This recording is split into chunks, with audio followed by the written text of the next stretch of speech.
Father Dries here, answering a question from October 22nd from our high schoolers. The question is, what do you think of the video, "The Latin Mass is Not Going Away with Dr. Kwiatkowski," episode 543?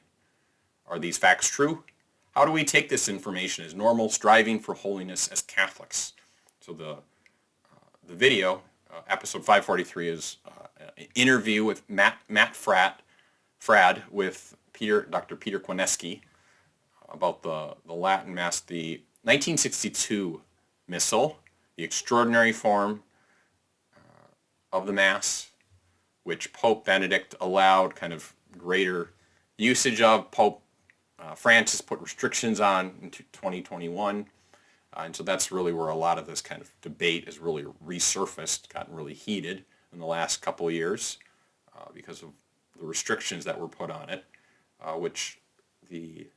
So are these facts true? How are we to take this as normal? Well, it's not, they're not all true, so we can't take all these facts as normal. And so Peter Kwiatkowski, many things he says, he thinks he knows, but he lacks the knowledge that he doesn't know. And I'm not saying I'm an expert in liturgy, but I know my limits, and I know that there's a lot I don't know, and there's also things where I know that isn't right. It's a little more nuanced. It's not as clear cut. It's not as easy as sometimes it's made out to be. So this whole debate, there's the extraordinary form of the Mass, or the 1962 Missal, Mass of the 1962 Missal, which was all in Latin before Vatican II. And then after Vatican II, the 1970 Missal, also known as the Paul VI Missal, the Novus Ordo, the ordinary form. That's the Mass that myself and most priests use in celebrating.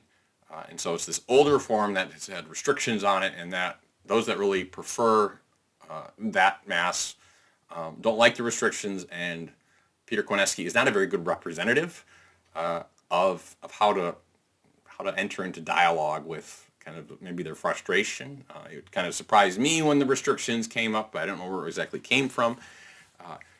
But Benedict XVI in 2007 started allowing greater usage of the extraordinary form. He called it, kind of labeled it as the extraordinary form. And so part of is the language that's used in this whole thing, which our language is very important. It can be very kind of help bring about dialogue. It can also be divisive. So this happens, can happen in other areas, especially when Catholics say, well, I'm a liberal Catholic, or I'm a conservative Catholic, or they're liberal Catholic, or that political language isn't helpful. You're either Catholic or you're not. You're either faithful or you're unfaithful to what Christ has given through his church. And so the same here, this language of I'm a traditionalist, or I'm a radical traditional rad-trad, as Peter Kwiatkowski uses, it's not helpful. And even the language of the TLM, the traditional Latin Mass, which there's no church document naming the 62 Missal as the traditional Mass. No, extraordinary form, the Mass of the 1962 Missal, the traditional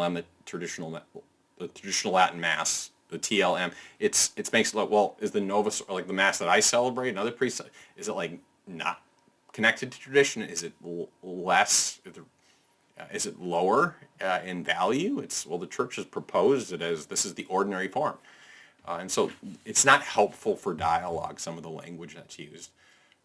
There are some examples where Peter Kwiatkowski says things that I don't know where he seems not really know his stuff. For example, with ad orientem worship, he says there were people that in the early church faced the east, which, yes, we have document facing east, symbolizing Christ coming, rising in glory from the east, so this kind of posture. But he says, so the people face the east, and they also face the altar. And almost like, well, that wasn't always the case, though. There were times where it seems that facing the east, actually, they had their backs toward the altar. St. Peter Basilica in Rome and St. Cecilia's Church in Rome both have, if people were facing east during the Eucharistic prayer, they'd have their back toward the altar. So liturgical things like that, they aren't always as clear cut. The history of it, it's not to make easy, definitive, like it was always this way. Well, that's not always the case in matters of liturgy. Yes, you needed bread, you need wine, you need a priest, you need the particular words and stuff off, kind of the form, matter, and form, but there's a lot of expression that's different. So there's one area. The other one, another area where he kind of makes it's problematic of the Novus Ordo. Is asked if is it salvageable, the current form of the Mass, the ordinary form, like in English, celebrating English or Spanish or any of that. Is it? And he kind of says, well, it's intrinsically problematic. And he says, Ratzinger, Benedict XVI, famously said it's intrinsic problem. So I can't find anywhere where he says that. If it's so famous, it'd be easy to find a quotation on that. He has said things of there were problems of implementing the Novus Ordo, where people were not faithful to actually the directives. But to say it's intrinsically problematic that's a problematic statement for Peter Koneski to make. He's very much of the opinion elsewhere in his work, writings and stuff, of, well, it's dangerous to attend a Novus Ordo Mass. It may be valid, but it's just dangerous. Which, well, wait a minute. Like, who are you to the church? No, that sounds very, that's not helpful to dialogue.